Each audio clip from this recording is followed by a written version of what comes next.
नमस्कार बच्चों, जय माता दी। आज से हम अपने इस जय माता दी चैनल पर एक नया टॉपिक शुरू करने जा रहे हैं, जीव विज्ञान। कक्षा 11 का जीव विज्ञान अध्याय 1 जीव जगत, इसका अध्ययन आज हम इस वीडियो में करेंगे। आइए सर्वप्रथम देखते हैं इस अध्याय का कुछ लिखित ब्यौरा। यहाँ आप देख रहे हैं कि जीव जगत अध्याय 1 का लिखित ब्यौरा आपके सामने उपस्थित है। यह कक्षा 11 का जीव विज्ञान है। जीव जगत कैसा निराला है। जीवों के विस्तृत प्रकारों की श्रृंखला विस्मयकारी है। हम जानते हैं कि विभिन्न प्रकार की प्रजातियों के जीव जगत में पाए जाते हैं। इसके अतिरिक्त असाधारण वास स्थान, चाहे वह ठंडे पर्वत, पर्णपाती वन, महासागर, अलवनीय मीठा जलीय झीलें, मरुस्थल अथवा गर्म झरने जिसमें जीव रहते हैं, वे हमें आश्चर्यचकित कर देते हैं। मतलब कि इतने ठंडे स्थान जहाँ पर हम कुछ क्षण भी नहीं रह सकते बिना गर्म वस्तुओं के या किसी प्रोटेक्शन के, वहाँ पर पोलर बियर जैसे जीव उपस्थित रहते हैं। और बहुत सारी वहाँ वनस्पतियाँ भी पाई जाती हैं जहाँ पर हमारी साधारण वनस्पतियाँ जिनको हम अपने आसपास देखते हैं वह उपस्थित नहीं होती हैं। इसके अतिरिक्त बहुत सारे ऐसे सूक्ष्मजीव भी हैं जो कि बहुत ज़्यादा गर्म स्थलों में और महासागर की गहराइयों में भी उपस्थित होते हैं।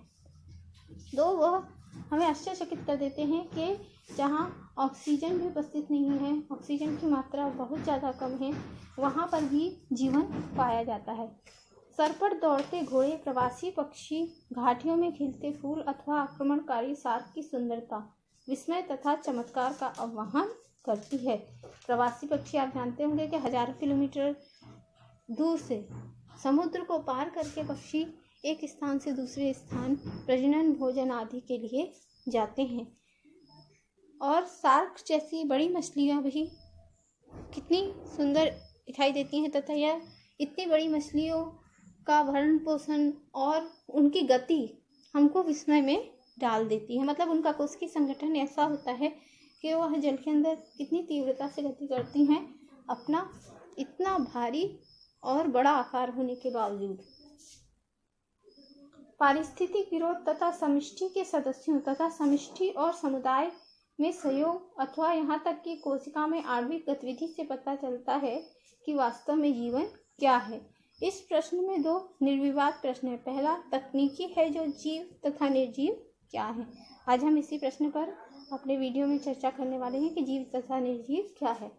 इसका उत्तर खोजने का प्रयत्न करता है तथा दूसरा प्रश्न दार्शनिक है और वह जानने का प्रयत्न करता है कि जीवन का उद्देश्य क्या है। तो हम जीवन का उद्देश्य क्या है इसका हमारे वीडियो में कोई वर्णन नहीं किया जाएगा, क्योंकि वह एक दार्शनिक पहलू है और दर्शन शास्त्र के अंतर्गत आप इसका अध्ययन करेंगे।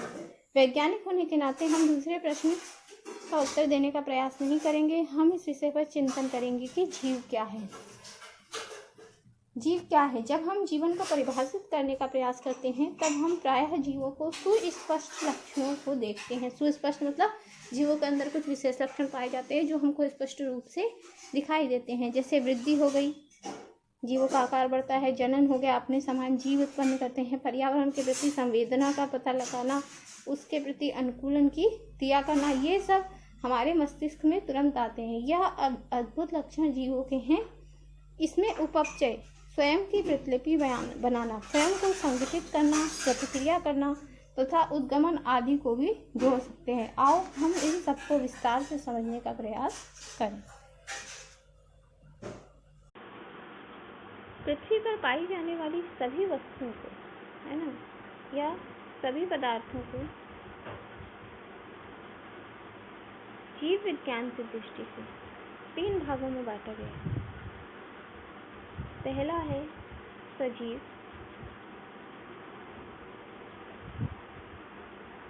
दूसरा है मृत और तीसरा है निर्जीव।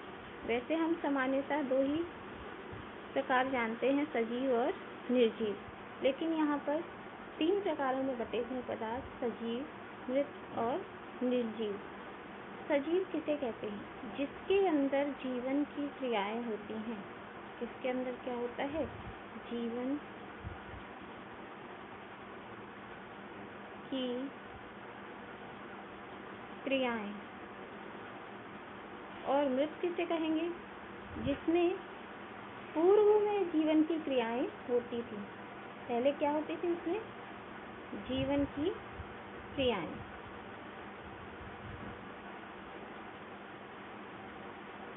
पूर्व में जीवन की क्रियाएं होती थी। और निर्जीव किसे कहेंगे? जिसमें कभी जीवन की क्रिया नहीं होती है, मतलब जिसमें कभी जीवन के लक्षण नहीं पाए जाते हैं, उसको हम क्या कहेंगे? निर्जीव कहेंगे। तो इस प्रकार पृथ्वी पर उपस्थित सभी वस्तुओं या सभी पदार्थों को 3 भागों में बांटा गया है। एक है हमारा सजीव, पहला पदार्थ हमारा क्या है? सजीव। दूसरा है निर्जीव और तीसरा है मृत। सजीव किसे कहेंगे? जिसके अंदर जीवन की क्रियाएं होती हैं, मतलब चल रही हैं जीवन की क्रियाएं। वो चल रहा है, सांस ले रहा है, उठ रहा है, बैठ रहा है, वृद्धि कर रहा है ना, अपने समान संतान उत्पन्न कर रहा है। ऐसे को हम क्या कहेंगे? सजीव कहेंगे। और ऐसा जिसमें सारे जीवन की क्रियाएं हो रही थी, पहले जीवन के लक्षण हो रहे थे, वृद्धि वगैरह हो रही थी, सांस भी होता, लेकिन उसमें यह जीवन की क्रियाएं रुक गई, तो उससे क्या कहते हैं? मृत कहते हैं। और ऐसे पदार्थ जिसमें जीवन की क्रियाएं कभी भी नहीं होती हैं, जैसे पत्थर है, रेत है, मिट्टी है, वायु है, जल है, इसमें जीवन के लक्षण कभी भी नहीं पाए जाते, ये क्या कहलाते हैं? निर्जीव कहलाते हैं। लेकिन ये जो निर्जीव होते हैं वो सजीवों के लिए अत्यंत ही आवश्यक होते हैं। कैसे आवश्यक होते हैं? क्योंकि पहले ही आपको बताया कि किसी भी जीव का निर्माण कैसे होता है? रासायनिक अभिक्रियाओं के फलस्वरूप, है ना। किसी कोशिका का निर्माण कब होगा? उसमें वृद्धि कब होगी? जब उसके अंदर रासायनिक अभिक्रियाएं होंगी। और ये रासायनिक अभिक्रियाएं किनके कारण संपन्न होती हैं? निर्जीव पदार्थों के या अजैव पदार्थों के कारण संभव होती हैं। तो अजैव और सजीव इन दो या जैव पदार्थ बोलें तो इन दोनों आपस में परस्पर संबंध होता है। सजीव जो होते हैं वो मृत के पश्चात अजैव घटकों में बदल जाते हैं अपघटन से, और अजैव पदार्थ जो होते हैं वो चय अपचय या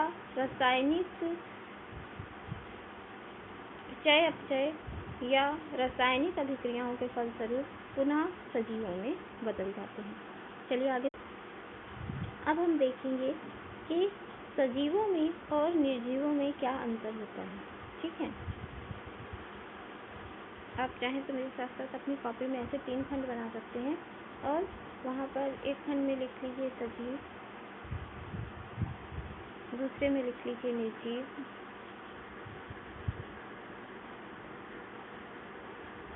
और पहले में लिख लीजिए लक्षण या अंतर। ठीक है, इन लक्षणों के आधार पर ही हम क्या निकालेंगे? अंतर को निकालेंगे। तो लक्षणों के आधार पर सजीव और निर्जीव में क्या क्या अंतर होता है। तो सबसे पहला लक्षण देखते हैं हम लोग। सबसे पहला लक्षण सजीवों में क्या होता है? कोशिका या कोशिकीय संगठन। कोशिका किसमें पाई जाएगी? सजीवों के अंदर कोशिका उपस्थित होती है। प्रत्येक जीवधारी छोटी छोटी कोशिकीय संरचनाओं का बना होता है। इसमें संरचनात्मक और क्रियात्मक इकाई इसी को कहते हैं। इसके अंदर प्रोटोप्लाज्म पाया जाएगा और कोशिका के अंदर अन्य कोशिकांग पाए जाते हैं, और जीवन की जितनी भी अभिक्रियाएं हैं वो कोशिका के अंदर संभव होती हैं।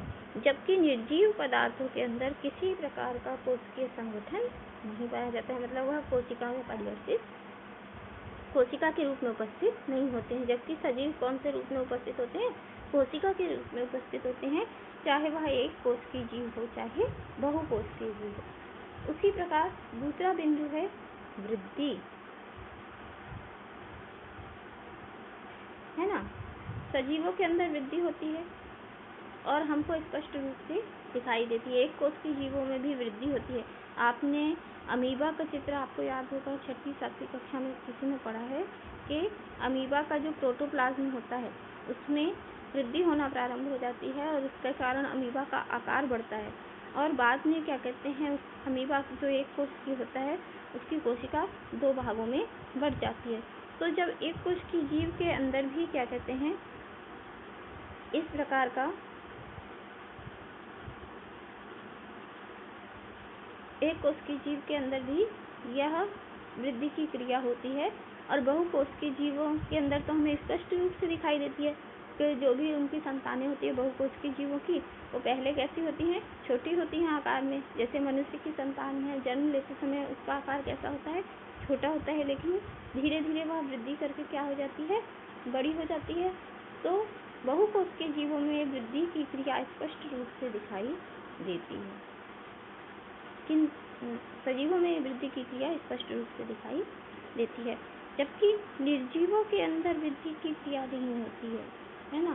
जैसे आपने अगर कहीं पर कोई टेबल रख दी, बेंच रख दी या कोई कॉपी पुस्तक रख दी तो उसका आकार आपको बढ़ता हुआ दिखाई नहीं देगा और अगर बढ़ेगा भी, जैसे उसके कोई पदार्थ के ऊपर में जैसे पत्थर रख दिया या मिट्टी रख दी तो उसके ऊपर और धूल मिट्टी की सतह बैठने से ऐसा लगता है कि पत्थर का आकार बढ़ गया, लेकिन यह जो वृद्धि होती है वो बाह्य होती है। तो पत्थर के चारों ओर अगर धूल मिट्टी बैठेगी तो पत्थर का आकार बढ़ेगा जरूर, लेकिन यह वृद्धि कैसी होगी, बाह्य होगी, आंतरिक रूप से उसमें कोई भी वृद्धि नहीं होती है। जबकि सजीवों की वृद्धि कैसी होती है, आंतरिक रूप से होती है। उनके शरीर के अंदर में कोशिकाओं की संख्या में वृद्धि होना प्रारंभ होती है। तो सजीवों की वृद्धि होती है आंतरिक और निर्जीवों में वृद्धि नहीं पाई जाती है ना। तो ये पहले 2 बिंदु हो गए जो सजीव और निर्जीव में अंतर बताते हैं। अब आगे चल के देखते हैं कि तीसरा बिंदु है इसका कोशिकीय संगठन।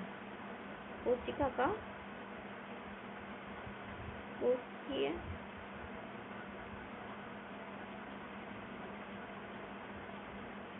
संगठन।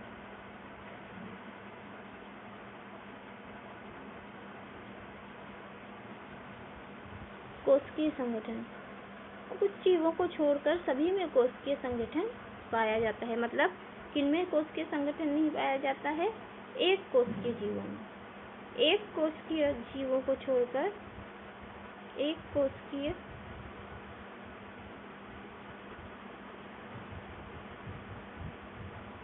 जीवों को छोड़कर बाकी सभी जीवों में क्या पाया जाता है, कोशिका का संगठन पाया जाता है। संगठन मतलब सभी कोशिकाएं परस्पर एक दूसरे के सहयोग से एक अलग अलग अंगों का, अंग तंत्रों का निर्माण करके, मतलब कोशिकाओं में क्या हो जाता है, ऊतक स्तर पर उनका कार्य बढ़ जाता है और अंगों का निर्माण हो जाता है और वो एक दूसरे का सहयोग करके शरीर का जीवन यापन करते हैं।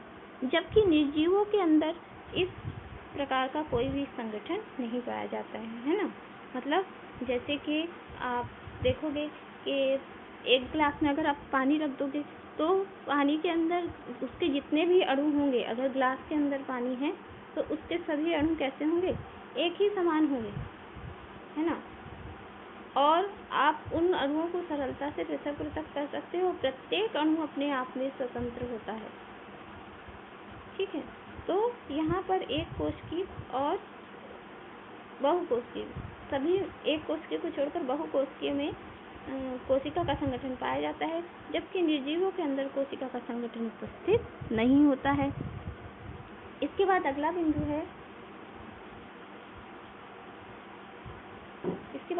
है, हमारा चय अपचय की क्रियाएं। ठीक है, अगला बिंदु क्या है, चय अपचय की क्रियाएं, या जिसको हम और क्या कहते हैं, उपअपचय। ठीक है, उपअपचय में जो हमारे सजीव होते हैं, ठीक है, उपअपचय में जो हमारे सजीव होते हैं सजीवों के शरीर में अनेक क्रियाएं होती हैं, जिसमें दो प्रमुख क्रियाएं हैं, उपचय और अपचय। उपचय में क्या होता है कि उपचय की जो अभिक्रिया होती है उसमें छोटे अणुओं के संयोग से दीर्घ अणुओं का निर्माण होता है। जैसे आपका इसका अगर फॉर एग्जाम्पल आप लोग ले लेंगे तो प्रकाश संश्लेषण की क्रिया, कौन सी अभिक्रिया होती है? प्रकाश संश्लेषण। अब प्रकाश संश्लेषण में क्या होता है ना, कार्बन डाइऑक्साइड जल के साथ अभिक्रिया करती है और किसका निर्माण करती है? कार्बोहाइड्रेट का, और उसके साथ में ऑक्सीजन का।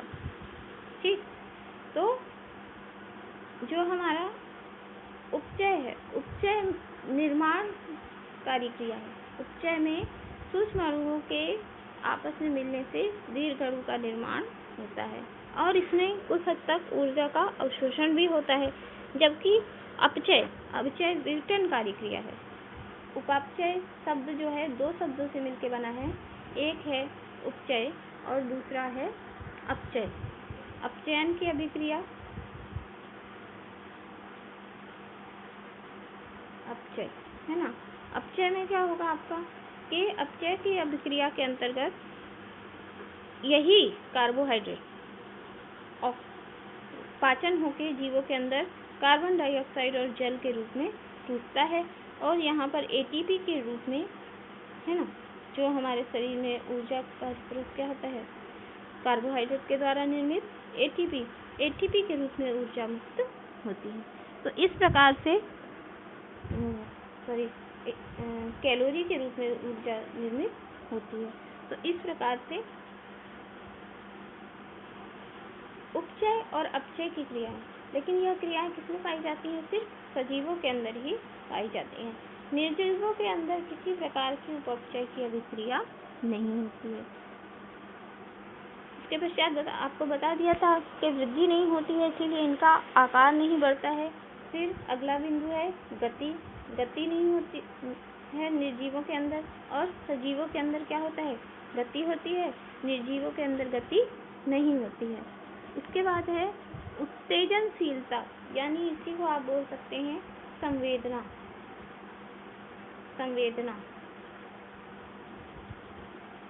आप जानते होंगे हमारे कितने संवेदी अंग हैं? संवेदी अंगों की संख्या है 5। आँख, नाक, कान, मुंह, त्वचा। आँख, नाक, कान, मुंह और त्वचा, यह हमारे 5 संवेदी अंग हैं। इनकी सहायता से हम विभिन्न चीज़ों की संवेदनाओं को प्राप्त करते हैं। तो यह संवेदना का कार्य किसके अंदर होता है? सजीवों के अंदर ही होता है। अगर ठंडी गर्मी है तो वह किसी जीवित प्राणी को ही लगेगी, इसी जल, वायु, धूल, मिट्टी या पत्थर को सर्दी गर्मी नहीं लगेगी। तो निर्जीवों के अंदर संवेदना नहीं होती है और सजीवों के अंदर संवेदना पाई जाती है। इसके बाद अगला बिंदु है श्वसन यानी रेस्पिरेशन की क्रिया, जिसको हम और क्या श्वसन, ठीक है। तो श्वसन यानी ऑक्सीजन को ग्रहण करना और कार्बन डाइऑक्साइड को छोड़ना। यह अभिक्रिया भी किसके अंदर होती है? सजीवों के अंदर होती है और निर्जीवों के अंदर यह अभिक्रिया नहीं होती है। अगला बिंदु है प्रजनन किसके अंदर होगा? सजीवों के अंदर होगा। अपने ही समान संतान की उत्पत्ति करना क्या कहलाता है? प्रजनन कहलाता है। यह भी सजीवों में होता है। मतलब आपने देखा होगा कि मनुष्य के बच्चे होते हैं, चिड़िया के भी बच्चे होते हैं, लेकिन अगर आप किसी ईंट को रख दें और चाहे वो अपने समान ईंट की उत्पत्ति करेगी तो ईंट ऐसा नहीं कर सकती। तो इसीलिए प्रजनन की क्रिया निर्जीवों के अंदर नहीं होती है। अगला है अनुकूलन।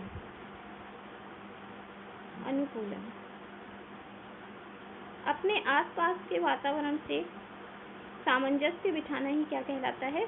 अनुकूलन कहलाता है। यह 2 स्तरों पर होता है, बाह्य स्तर पर और कोशिकीय संगठन के स्तर पर भी होता है। यह क्षमता भी केवल जीवों में ही पाई जाती है। अगर आप एग्जाम्पल ले लें कि किसी जीव को अगर कोई व्यक्ति है, उसको अगर आप बोलोगे थोड़ा सा बड़े आकार का बैग हो और आप बोलो कि आपको इसके अंदर थोड़ी देर के लिए बैठना है, तो वो क्या करेगा? अपना हाथ पैर मोड़ के उस बैग के अंदर में बैठ जाएगा, ठीक। लेकिन अगर सजीव है तो, है ना। लेकिन अगर एक ईंट है या पत्थर है और आप उसको बोलोगे कि थोड़े से स्थान में आप एडजस्ट हो जाओ, ये छोटा बैग है, तो अगर उसका आकार बैग का उस ईंट या पत्थर के समान है तो बैग के अंदर जाएगा। लेकिन वह एडजस्ट करके उस अपना स्थान बना ले बैग के अंदर, ऐसा संभव नहीं है, क्योंकि निर्जीव पदार्थ के अंदर यह क्षमता नहीं है कि वह अपने आप को आसपास के वातावरण के समान अनुकूलित कर सके, ठीक है। उसी प्रकार अगर आप अपना हाथ गर्मी के पास में ले जाओगे तो थोड़ी देर आप वहाँ रख सकते हो, क्योंकि आप अपने आप को बर्दाश्त करने की क्षमता, थोड़ा अनुकूलन आप वहाँ बना सकते हो। गर्मी के दिनों में मनुष्य जो होते हैं या जीव जंतु होते हैं वहाँ पिघल नहीं जाते, लेकिन बर्फ जो होती है, क्योंकि वह निर्जीव है, इसीलिए टेम्परेचर प्राप्त करते ही वह क्या हो जाती है? पिघल जाती है।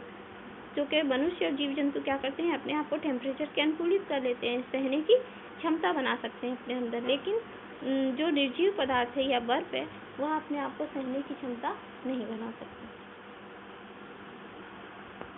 इसके बाद अगला बिंदु है हमारा पोषण।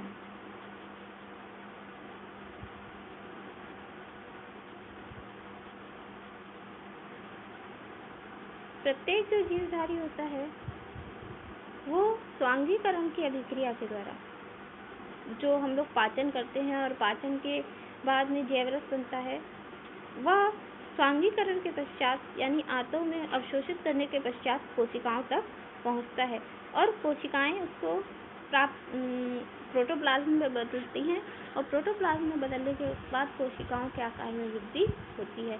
यह पोषण की जो क्रिया है वह सिर्फ सजीवों के अंदर ही पाई जाती है, ठीक है, जबकि निर्जीवों के अंदर इस प्रकार की कोई भी अभिक्रिया नहीं पाई जाती। इसके बाद अगला बिंदु है हमारा जीवन चक्र, यानी कि कोई भी जीव होता है वह उत्पन्न होता है और उसके पश्चात जो उसका वृद्धि होती है, वृद्धि के पश्चात उसका क्षरण होना प्रारंभ होता है, क्षरण के पश्चात वह मृत हो जाता है। तो इस अभिक्रिया को बोलते हैं जीवन चक्र। यह भी सिर्फ सजीवों के अंदर ही पाया जाता है, निर्जीवों के अंदर जीवन चक्र नहीं पाया जाता है। उसके पश्चात अंतिम बिंदु है मृत। मृत अर्थात कोई भी जो जीव होता है उसके अंदर जीवन की क्रियाएं जब रुक जाती हैं तो उसको हम मृत कहते हैं। लेकिन क्योंकि निर्जीवों के अंदर जीवन की क्रियाएं होती ही नहीं है, इसीलिए उनको हम मृत नहीं कह सकते। इस प्रकार हमने आज सजीवों और निर्जीवों के मध्य जो अंतर है उसको उनके लक्षणों के आधार पर जाना है। अगले वीडियो में हम लोग पढ़ेंगे जैव विविधता और जीवों के वर्गीकरण की आवश्यकता। अगर आपको यह वीडियो पसंद आया हो तो आप इस पर लाइक करें, शेयर करें और कमेंट करें। हमारे चैनल को ज़्यादा से ज़्यादा सब्सक्राइब करें। धन्यवाद।